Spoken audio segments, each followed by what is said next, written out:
Amen. Amen. Comme j'avais dit au préalable, aujourd'hui, c'est une fête. C'est le jour de la Pentecôte. Les gens qui étaient là le dimanche passé, j'avais déjà commencé à parler. J'avais parlé de l'ascension. Et aujourd'hui, c'est le jour de la Pentecôte. C'est la fusion de l'Esprit. La Pentecôte, c'est la journée qui est exceptionnellement. C'est quoi la Pentecôte en fait? C'est un nom féminin. La Pentecôte, c'est une fête chrétienne en mémoire de la descente du Saint-Esprit sur les apôtres. Alors, la Pentecôte, les jours de la Pentecôte, c'est la venue du Saint-Esprit parce que le mot Pentecôte signifie la 50e jour est désigné la fête de la semaine ou la mission qui était célébrée le 50e jour de la Pâque. C'est la plupart en mai ou en juin. C'est la célébration de la Pentecôte comportait l'offrande de la prémisse de la moisson.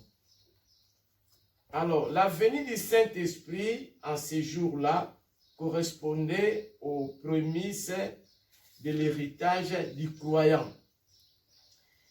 Et si nous voyons ça, je donne d'abord l'introduction et puis nous allons lire notre texte qui est dans Actes des Apôtres à partir du verset 2. Nous allons lire jusqu'à verset 16. Mais je dois donner cette introduction pour que les gens sachent que la venue du Saint-Esprit, ces jours-là, ça correspondait, comme j'ai dit, aux prémices de l'héritage du croyant. C'était une promesse que Jésus avait donnée avant sa mort, avant son départ aux apôtres. Mais comme j'ai dit que c'est notre héritage, nous allons le lire dans Éphésiens 1, 11 à 14. Parce que je veux qu'avant de commencer le thème, que les gens sachent très bien de quoi on parle. Éphésiens 1, 11 à 14.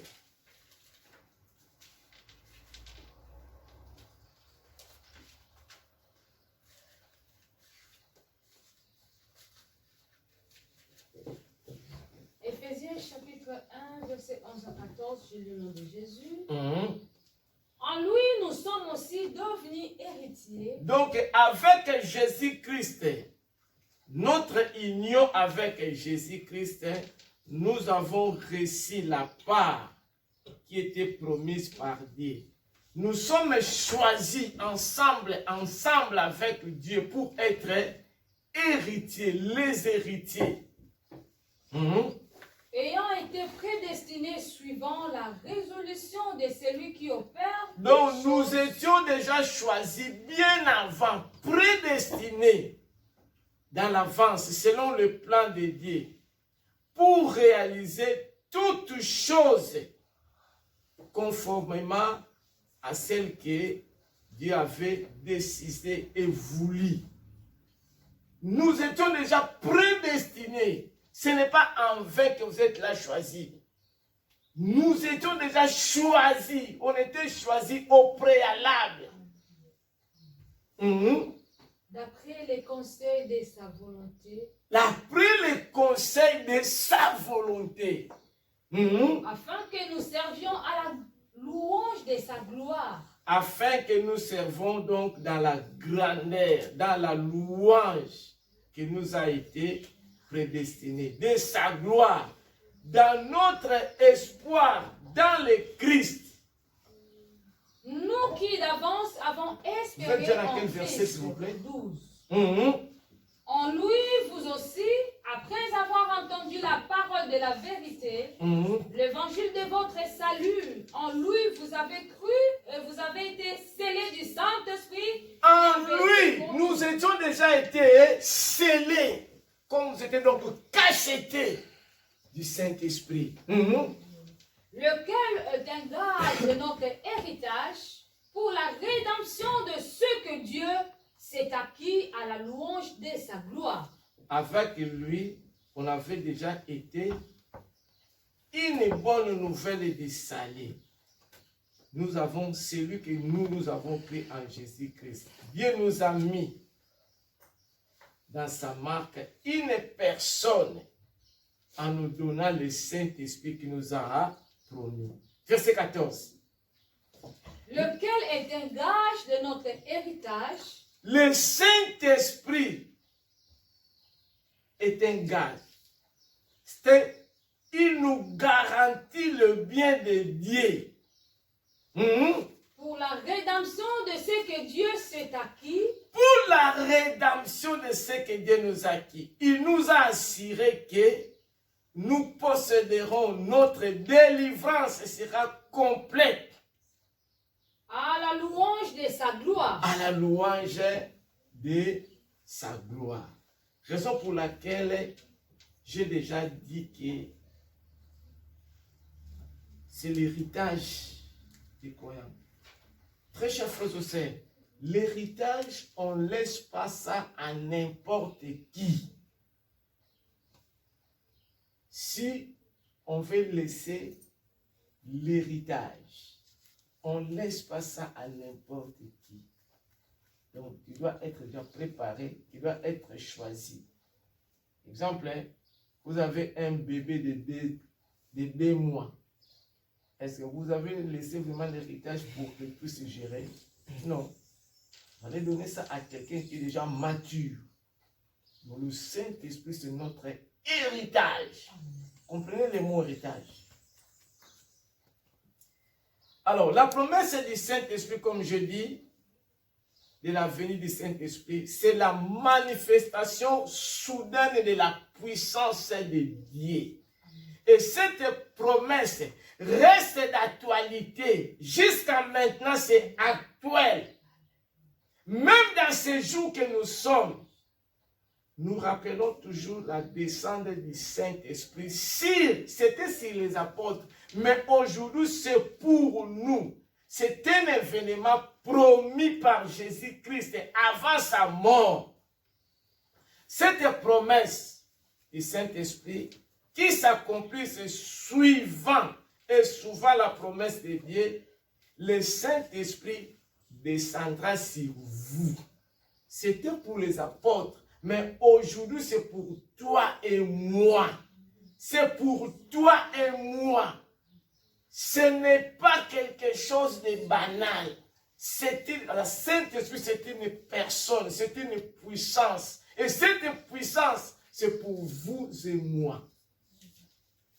Il est là pour se manifester puissamment. Nous allons le lire dans Jean 16, Jean 14, 16 à 17. Je vous donne d'abord l'introduction pour que vous compreniez bien ce qu'on doit prêcher. Jean 16, Jean 14, s'il vous plaît, 16 à 17. Je lis au nom de Jésus.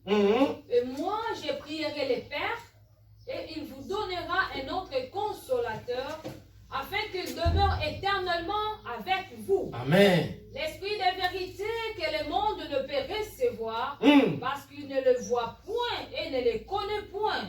Mais vous les connaissez. Amen. Car il demeure avec vous et il sera en vous. Amen. Très chers frères et sœurs, ici c'est lui-même Jésus-Christ.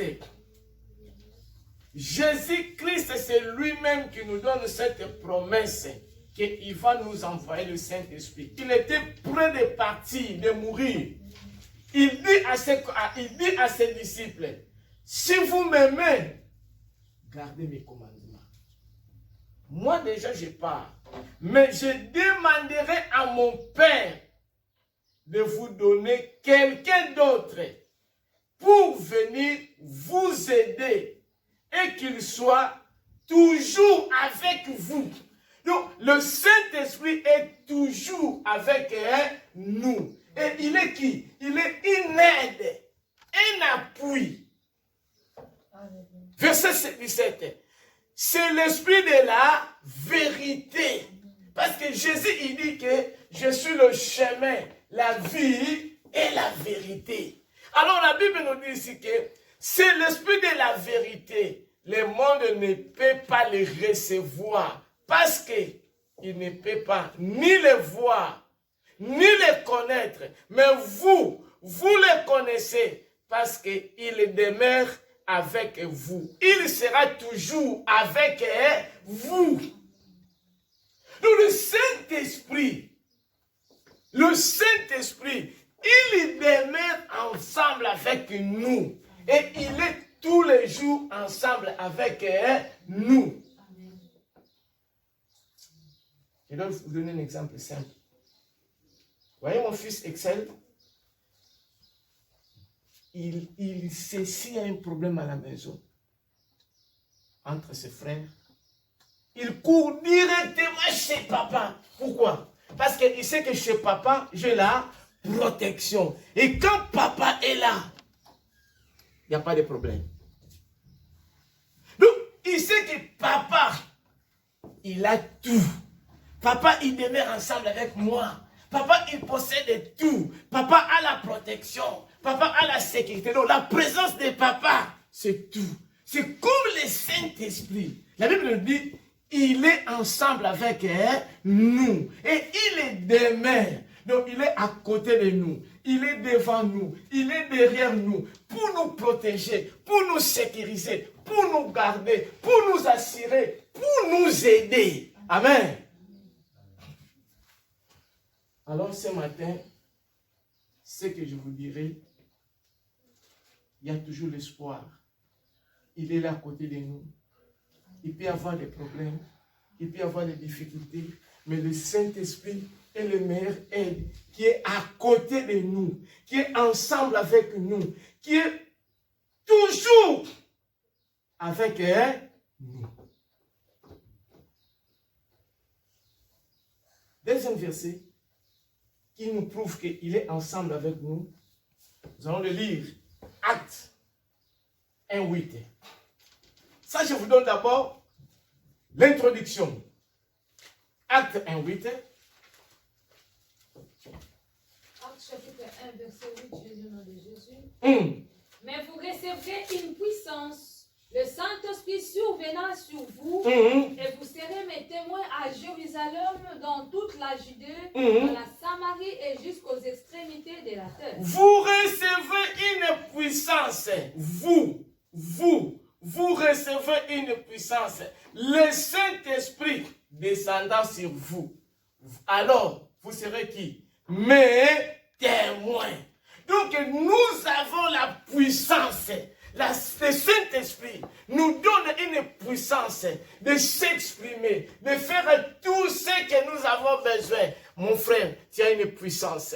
Ma soeur, tu as une puissance. Ne sous-estime pas, quelles que soient les difficultés, quel que soit ce que le diable présente, mais tu as une puissance qui vient de Dieu. Amen. Amen. Tu as une puissance parce que le Saint-Esprit demeure ensemble avec vous. Le Saint-Esprit est ensemble avec vous. Le Saint-Esprit habite en vous. Amen. Amen. Maintenant, vous savez que ce n'est pas seulement dans le Nouveau Testament. C'est commencé dans l'Ancien Testament. Au moment du prophète Joël, la Bible nous avait dit qu'il va répandre l'esprit, même aux vieillards, même aux jeunes garçons, aux jeunes filles, à toute personne qui a Dieu en lui. Au prophète Joël, au temps même de l'Ancien Testament, Nous allons lire ça. Joël 2, 28 à 32.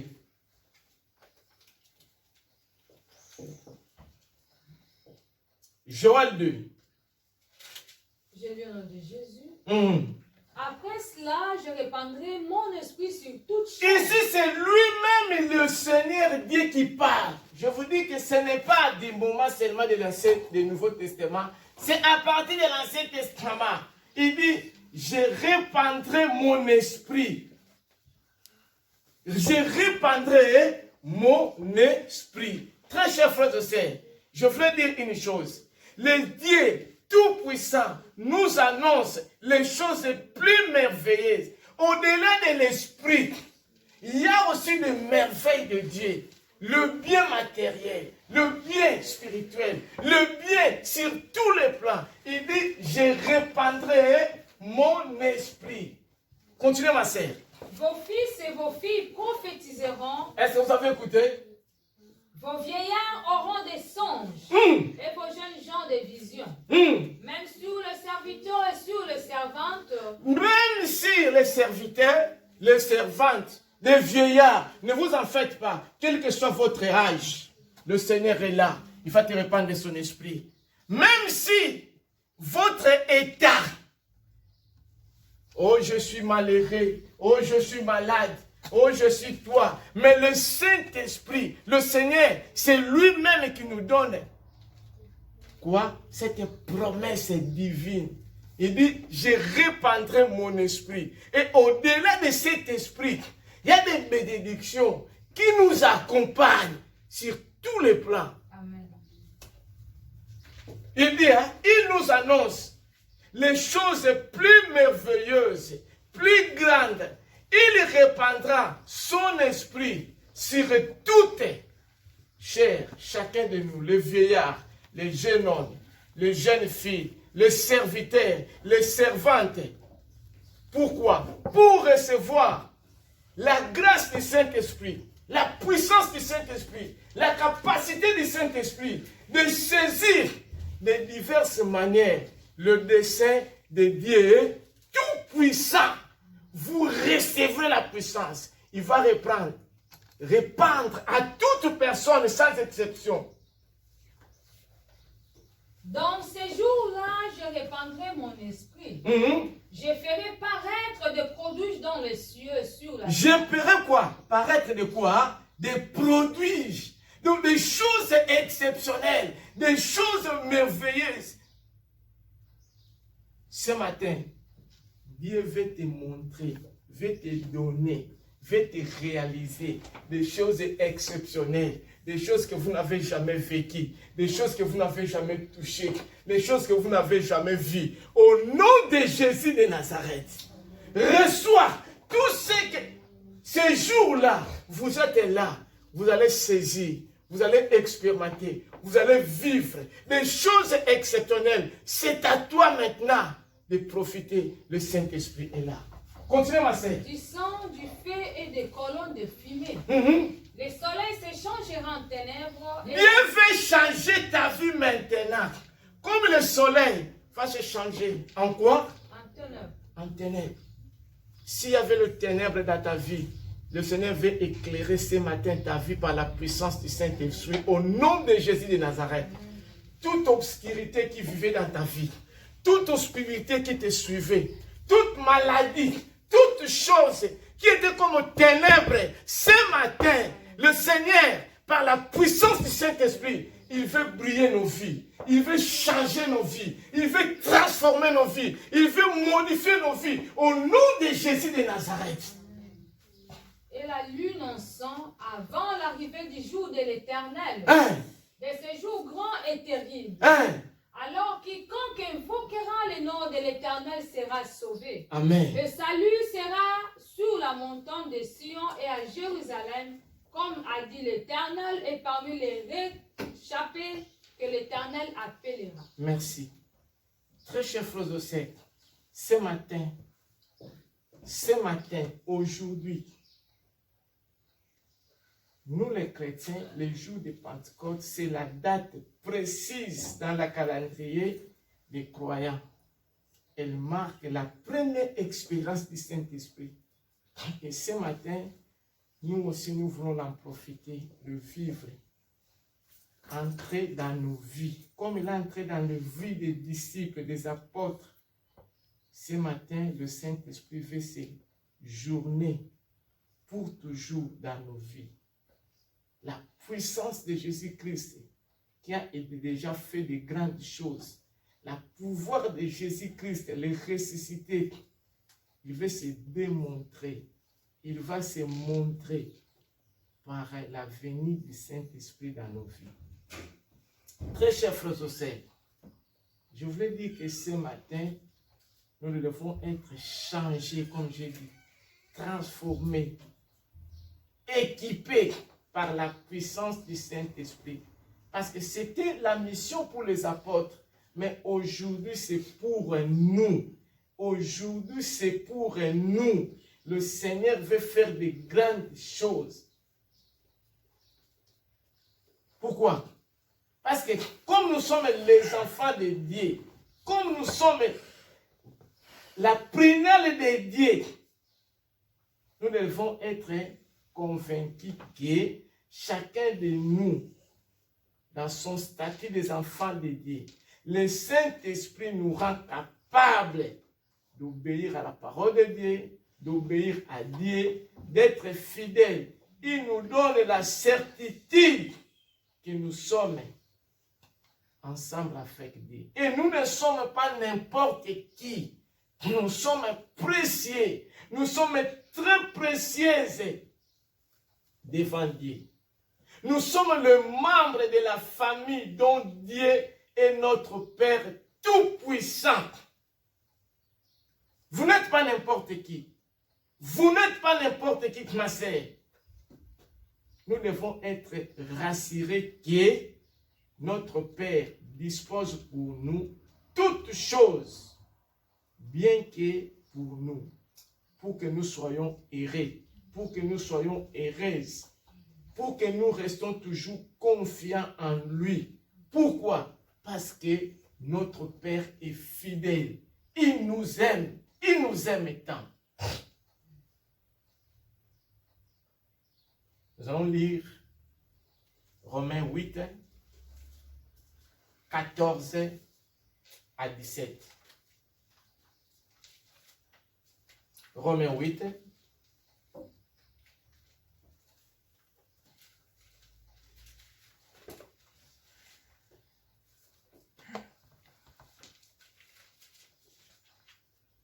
s'il vous plaît, Évaresson.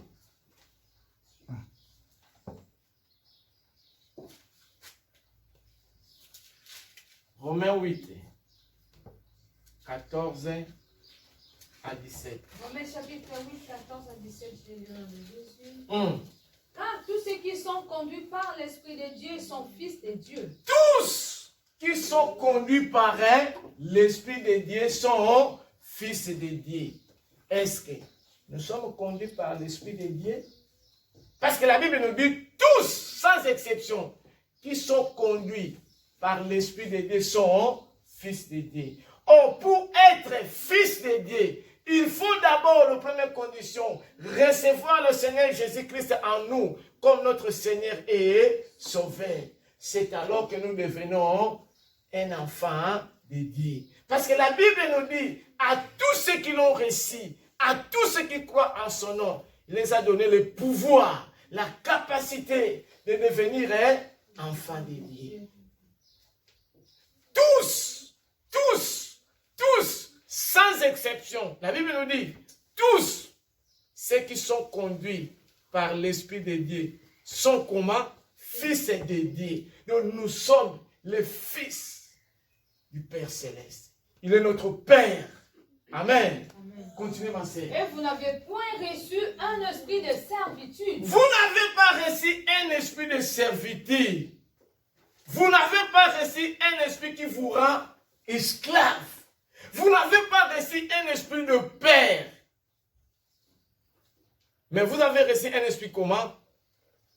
Pour être dans la crainte. Mais vous avez reçu un esprit d'adoption par lequel nous crions Abba Père. Un esprit d'adoption.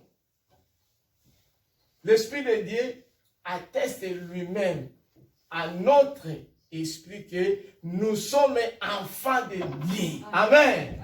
L'Esprit de Dieu atteste que nous sommes réellement enfants de Dieu. Exemple, moi. Est-ce que Excel peut douter qu'il n'est pas mon enfant? Non. Donc, même si on dit que non, cet enfant, il ne te ressemble pas, je dois dire, en haut, tu vois que c'est mon fils.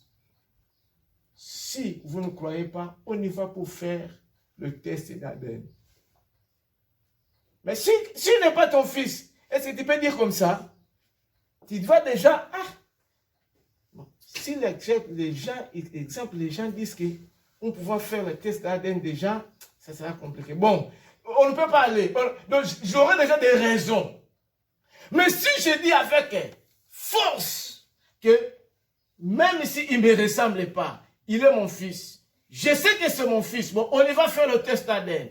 Donc, je suis sûr que c'est mon fils. Donc, l'Esprit de Dieu atteste à nous. Parce que nous sommes réellement des enfants de Dieu. Nous sommes réellement ensemble avec lui. Nous marchons ensemble à lui. Nous marchons avec lui. Nous sommes les enfants réels de Dieu. Nous appartenons à notre Père. Il est notre papa. Donc nous avons cette fierté, cette courage de déclarer, de parler qu'il est notre Père. Amen. Amen. Or, si nous sommes enfants, nous sommes aussi héritiers. Nous sommes aussi héritiers. Héritier de Dieu et co-héritier de Christ. Héritier de Dieu et co-héritier de Christ par le document du Saint-Esprit. Amen. Amen.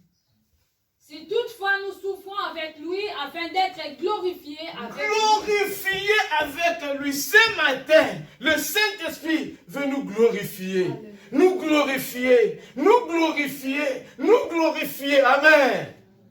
Alors maintenant, on y va dans notre texte de ce matin.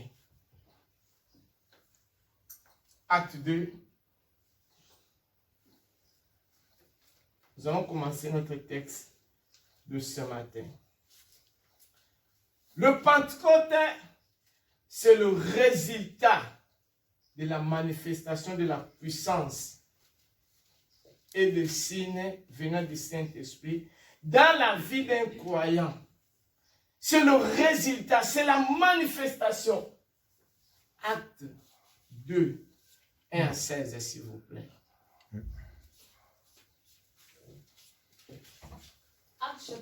Alors, le Saint-Esprit doit agir très favorablement en nous, sans limite. La puissance du Saint-Esprit signifie quoi? Signifie le vrai Pentecôte, l'image de la puissance de Dieu en nous. Très chers frères et sœurs, il est à savoir que le Saint-Esprit est là ce matin, très disponible, très prêt à rendre en main la vie et l'âme de tout chrétien, afin d'être des vrais et des fidèles serviteurs de Dieu. Le vrai et le fidèle enfant de Dieu. Pourquoi? Parce que ces jours-là, ils étaient plus de 120 personnes rassemblées dans le même lieu en attendant la promesse du venant du Saint-Esprit. Alors, nous sommes les enfants de Dieu. On se trouve réunis. Pourquoi? Pour attendre la descente du Saint-Esprit. Ce matin, le Seigneur veut se manifester puissamment dans ta vie, dans ma vie, dans ta situation, dans ta maison, dans ton travail, dans tes difficultés. Le Seigneur veut changer des choses par la puissance du Saint-Esprit. Amen. Amen. On y va, ma sœur. Le jour de la Pentecôte, ils étaient tous ensemble dans le même lieu. Tout à coup, il vint du ciel un bruit comme celui d'un vent impétueux, et il remplit toute la maison où ils étaient assis. Amen. Des langues semblables à des larmes de feu leur apparurent, séparées les unes des autres, et se posant sur chacun d'eux. Et ils furent tous remplis du Saint-Esprit. Ils furent tous remplis du Saint-Esprit, sans exception. Donc, si tu es un enfant de Dieu, tu dois être rempli du Saint-Esprit, rempli de la puissance de Dieu. Et se mirent à parler en d'autres langues, selon que l'Esprit leur donnait de s'exprimer. Or, il y avait en séjour à Jérusalem de Juifs, hommes pieux de toutes les nations qui sont sous le ciel. Au bruit qui eut lieu, la multitude accourut et elle fut confondue parce que chacun les entendait parler dans sa propre langue. Amen. Ils étaient tous dans l'étonnement de la surprise et ils se disaient les uns aux autres. Voici ces gens qui parlent, ne sont-ils pas tous galiléens? Et comment les entendons-nous dans notre propre langue à chacun, dans notre langue maternelle? Parthes, Mèdes et Lamites, ceux qui habitent la Mésopotamie, la Judée, les Cappadoce, le Pont, l'Asie, la Phrygie, la Pamphylie, l'Égypte, les territoires de la Libye, voisine des Cyrènes, ceux qui sont venus de Rome, juifs et prosélytes, crétois et arabes, comment les entendons-nous parler dans nos langues de merveille de Dieu? Ils étaient tous dans l'étonnement et ne sachant que penser, et ils se disaient les uns aux autres, que veut dire ceci? Mais d'autres se moquaient et disaient, ils sont pleins de vin doux. Alors Pierre se présentant avec les 11, éleva la voix et leur parla en ces termes. Hommes juifs et vous tous qui séjournez à Jérusalem, sachez ceci et prêtez l'oreille à mes paroles. Ces gens ne sont pas ivres comme vous les supposez, car c'est la 3e heure du jour. Mais c'est ici ce qui a été dit par le prophète Joël. Très chers frères et sœurs, comme je viens déjà d'introduire, j'avais dit que la venue du Saint-Esprit transforme les disciples qui se font entendre dans la langue des autres peuples. Le monde entier est invité à écouter le message du salut, des témoins de Jésus, la mission des apôtres pour que les gens soient sauvés. Le vénement de la Pentecôte apparaît comme une étape de la réalisation des projets de salut du monde voulu par Dieu. Comme j'ai dit, le Pentecôte, c'est la venue du Saint-Esprit. C'est quelque chose qui est voulu par Dieu lui-même. Alors, ce que nous devons savoir, à travers la puissance du Saint-Esprit, le Saint-Esprit, il est là comme notre aide. Il est là comme notre guide. Il est là comme notre donateur de vie. Il est là pour qu'on puisse cohabiter ensemble avec lui. Mais pour que toutes ces choses se manifestent en nous, la première condition nécessaire et idéale, c'est de recevoir le Seigneur Jésus dans notre vie comme notre Seigneur et Sauveur. Sans Jésus-Christ, vous n'aurez pas le Saint-Esprit. Sans Jésus-Christ, vous n'aurez pas cette puissance. Sans Jésus-Christ, vous êtes nulle part. Alors, si vous avez déjà reçu Jésus-Christ et vous êtes refroidi pour certaines choses, ce matin, le Seigneur est là pour nous renouveler nos capacités et de recommencer le chemin ensemble avec lui. Si vous n'avez jamais reçu le Seigneur Jésus ce matin, il dit, si vous entendez ma voix, n'endurcissez pas vos cœurs. Parce qu'on voit aujourd'hui, mais on ne sait pas qu'est-ce qui s'est passé, qu'est-ce qui peut se passer ce soir ou demain. Jésus-Christ, il revient très bientôt. Et le Saint-Esprit est là pour nous aider à marcher dans la crainte de Dieu. Parce qu'il n'est pas un esprit de peur, mais il est là un esprit qui est là pour nous aider. Nous allons lire Jean 14, 16 à 17, nous l'avons déjà dit. Il est notre aide. Et nous allons lire Jean 16, de 12 à 16. Jean 16, de 12 à 16. Je lis le nom de Jésus. J'ai encore beaucoup de choses à vous dire, mais vous ne pouvez pas les porter maintenant. Quand le consolateur sera venu, l'esprit de vérité, il vous conduira dans toute la vérité. Car il ne parlera pas de lui-même, mais il dira tout ce qu'il aura entendu et il vous annoncera les choses à venir. Il me glorifiera parce qu'il prendra de ce qui est à moi et vous l'annoncera. Amen. Tout ce que le Père a est à moi. C'est pourquoi je dis qu'il prend de ce qui est à moi et qu'il vous l'annoncera. Encore un peu de temps, vous ne me verrez plus. Et puis encore un peu de temps, vous me verrez parce que je vais au Père. Amen. Je dis que le Saint-Esprit, il est notre aide. Il est notre guide, notre conducteur. La Bible nous dit, quand l'Esprit de Dieu, l'Esprit de la vérité viendra, il nous conduira dans toute la vérité. Il nous conduira dans toute la vérité. Il va nous annoncer des choses que nous ne connaissons même pas. Nous n'avons même pas l'idée. Il va nous glorifier. Et nous recevons cette puissance-là qui vient du Père. Le Saint-Esprit est le meilleur guide et le guide par excellence.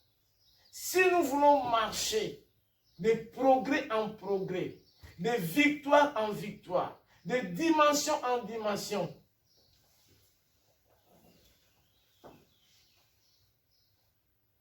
il faut que nous désirons le Saint-Esprit. Il faut que le Saint-Esprit soit ensemble avec nous. Il faut que le Saint-Esprit marche ensemble avec nous. Il faut que le Saint-Esprit soit notre guide. Il faut que le Saint-Esprit prenne le devant de notre vie parce qu'il est l'Esprit de la vérité. C'est lui qui est là pour nous guider, pour nous aider à poursuivre l'œuvre de Dieu, à poursuivre le chemin de Dieu.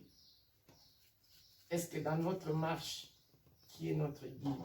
Est-ce que c'est nous-mêmes qui est le guide de nos vies ou c'est le Saint-Esprit qui est le guide de nos vies? Ce matin, que le Saint-Esprit soit notre aide, soit notre guide, soit notre conducteur pour que nous ayons la succès, progrès, prospérité, victoire dans nos vies.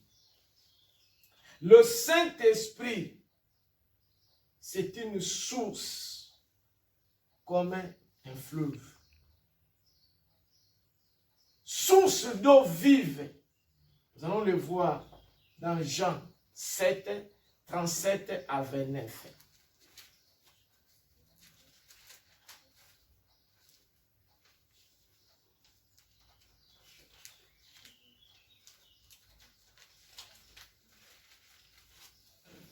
Jean 7, 37 à 39, s'il vous plaît. Je lis au nom de Jésus.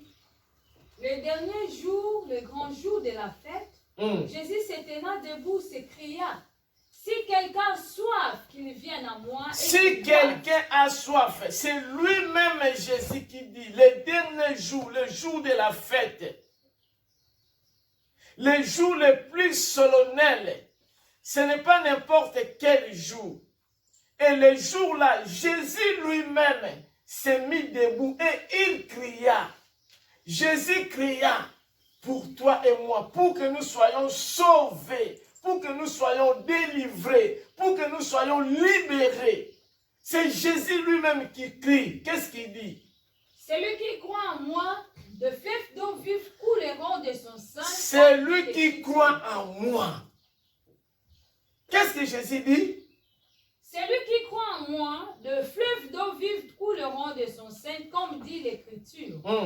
Il dit cela de l'Esprit que devait recevoir ceux qui croiraient en lui, car l'Esprit n'était pas encore, parce que Jésus n'avait pas encore été glorifié. Amen.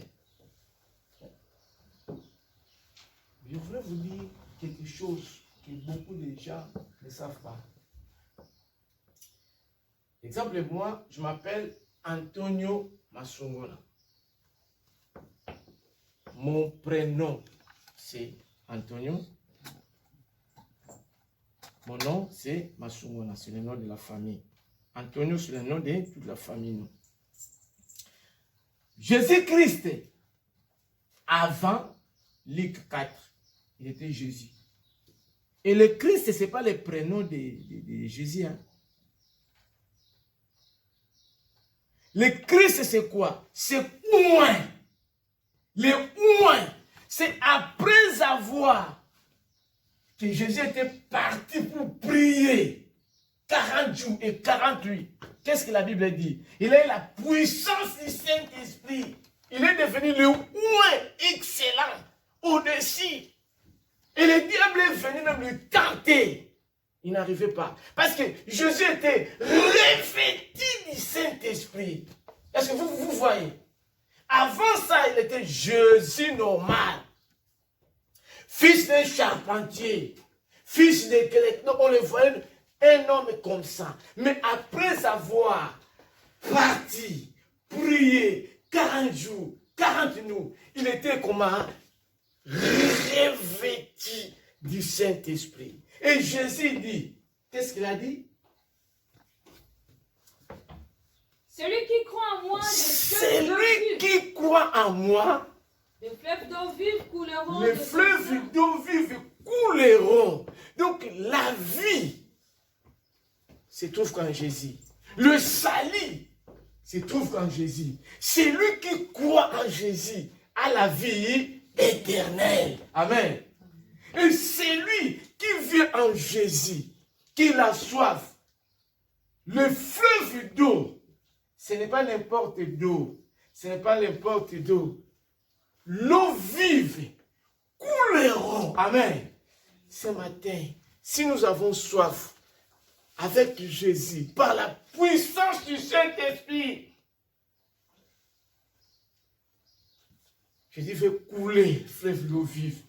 Que vous soyez le porteur de bénédiction, le porteur de joie, le porteur de prospérité, par la puissance du Saint-Esprit. Amen. C'est lui qui croit en lui. Les fleuves d'eau couleront au sein de quoi? De sa vie. Et l'esprit qui va recevoir, va faire de grandes choses dans le nom de Jésus de Nazareth. Amen. Ce matin, que vous soyez porteurs de bénédiction, porteurs de joie, que le fleuve d'eau vive coule en vous, coule, se manifeste dans le nom de Jésus de Nazareth. Amen. Le Saint-Esprit est donateur de vie. Il donne la vie. Parce que tu es transformé. Tu deviens une autre personne. Amen. Parce que tu as la puissance, la vie. Tu donnes, tu transmets la vie aux autres. Amen. Se trouve dans Romains 8. Romains 8.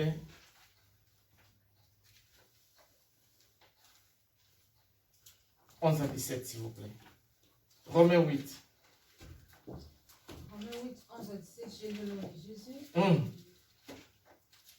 Et si l'esprit de celui qui a ressuscité Jésus d'entre les morts habite en vous, celui qui a ressuscité Christ. L'esprit de celui qui a ressuscité Christ. Qui a ressuscité Christ, hein? C'est Dieu le Père. Et quand sa puissance, son esprit est en nous, il y aura des grandes choses. Pourquoi les grandes choses ne se font pas dans nos vies? Parce que nous n'avons pas la puissance du Saint-Esprit. Nous n'avons pas l'Esprit de Dieu. Oh, si nous avons l'Esprit de Dieu, des grandes choses vont se manifester dans nos vies. Les grandes choses vont se réaliser dans nos vies. Les grandes choses vont se produire dans nos vies.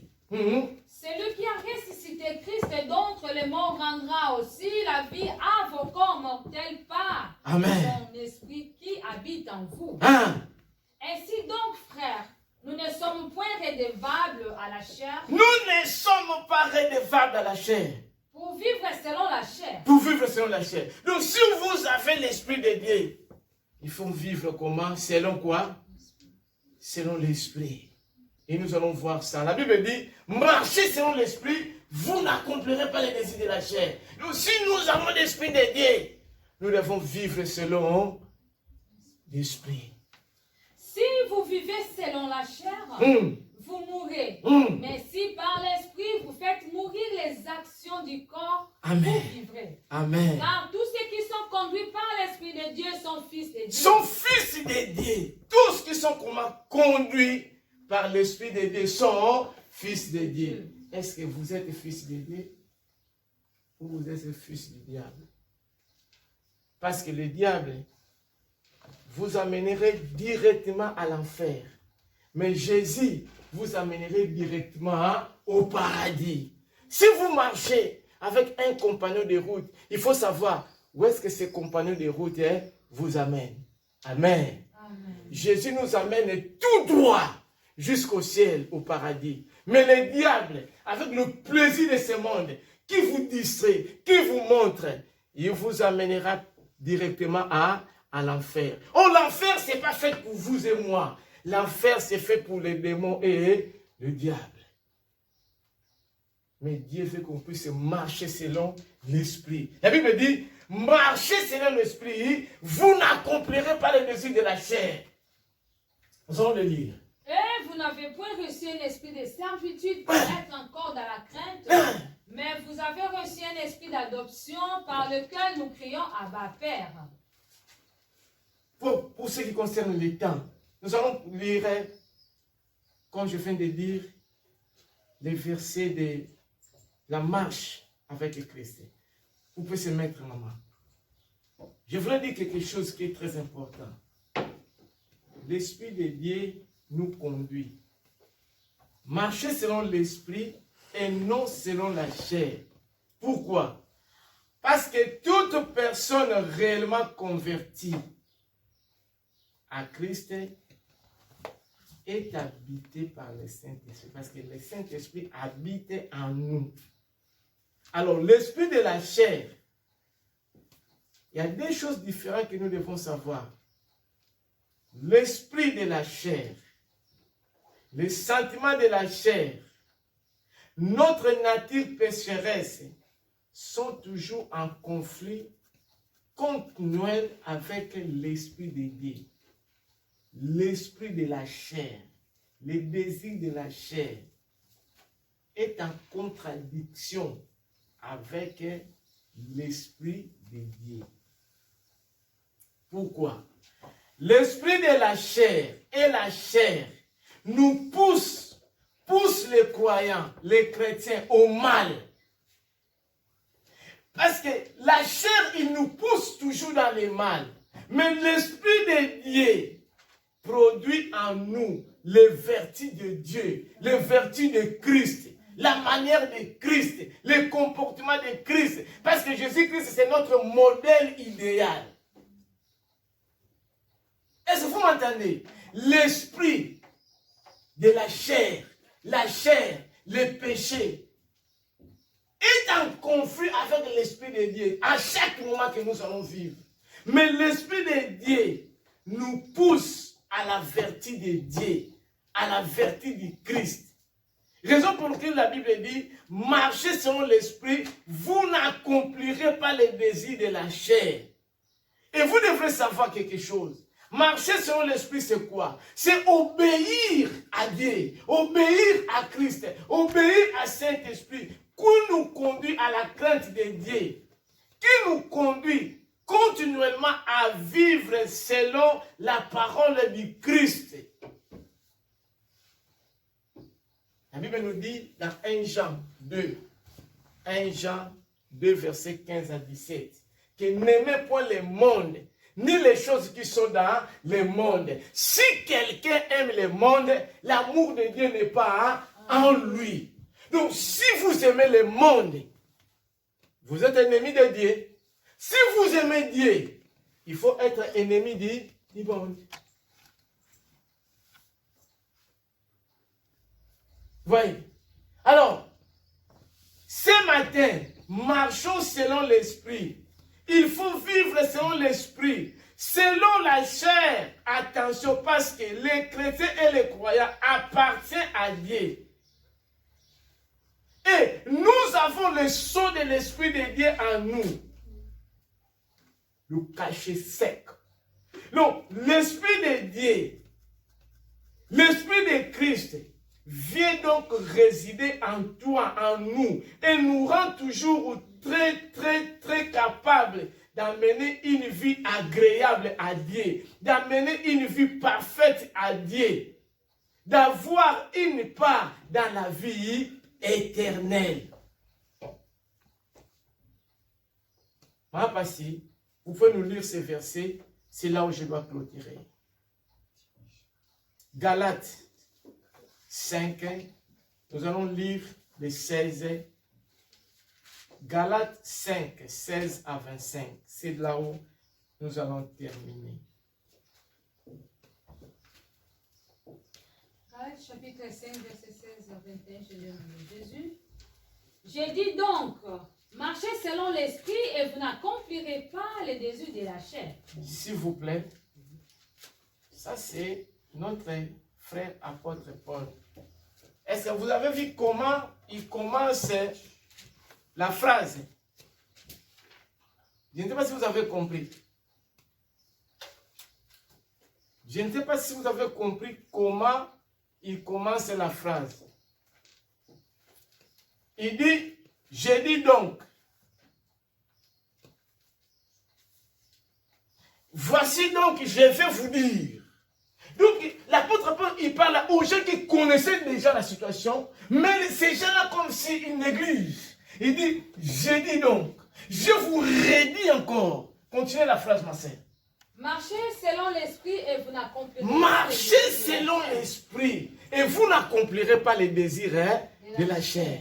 Car la chair a des désirs contraires à ceux de l'esprit. La chair a les désirs contraires à ceux de l'esprit. Et l'esprit en a des contraires à ceux de la chair. Ils sont opposés entre eux afin que vous ne fassiez point ce que vous voudriez. Ils sont opposés. Donc l'esprit de Dieu t'amène, te parle à aimer ton frère. Mais l'esprit du diable t'amène, te parle à détester ton frère. Devant lui, tu parlais, oh bonjour mon frère, je t'aime, sois béni. Mais quand nous ne sommes pas avec lui, ces frères-là, donc l'esprit de Dieu est au contraire à celle de quoi? De la chair. Mais le Saint-Esprit, par sa puissance, le Seigneur, je dis fait que nous marchons selon l'Esprit de Dieu. Continuez, ma sœur. Si vous êtes conduits par l'Esprit, vous n'êtes point sous la loi. Or, les œuvres de la chair sont manifestes. Ce sont l'impudicité, l'impureté, la dissolution, l'idolâtrie, la magie, les inimitiés, les querelles, la jalousie, les animosités, le dispute, le divorce, les sectes, l'envie, l'ivrognerie, les excès des tables et les choses semblables. Je vous dis d'avance, comme je l'ai déjà dit. Je vous dis d'avance, comme je l'ai déjà dit. Donc, on avait déjà dit ça. Il redit encore. Je vous dis d'avance, comme je l'ai déjà dit. Hein? C'est que ceux qui commettent de telles choses n'hériteront point le Ceux royaume de qui Dieu. commettent de telles choses n'hériteront pas Le royaume de des Dieu. royaumes de cieux. Or, la Bible nous dit, que sert-il à un homme de gagner tout si personnel? Donc, si tu fais ce que la chair te demande, n'hériteront pas les royaumes des cieux. Alors, marcher selon l'esprit, c'est quoi? C'est obéir au Saint-Esprit qui nous conduit à la crainte de Dieu, à la parole de Dieu. Il nous rappelle continuellement la marche du Christ. L'Esprit de Dieu, il nous interpelle, comme je dis au départ. Il nous interpelle chaque jour. Il nous met en garde chaque jour. Il nous prévient chaque jour de marcher selon l'Esprit Saint. De marcher selon Dieu. Résume quoi? Résume une vie d'obéissance, une vie de fidélité, une vie que Dieu soit au centre de notre vie. Amen. Amen. Très chers frères et sœurs, ce matin, le Saint-Esprit veut que nous marchions selon l'Esprit de Dieu. Ce matin, le Seigneur, il nous appelle d'être transformés, changés par la puissance du Saint-Esprit. Ce matin, le Seigneur est là. Ce qui s'est passé dans les jours de Pentecôte, que ce soit notre partage dans le nom de Jésus. Nous allons prier.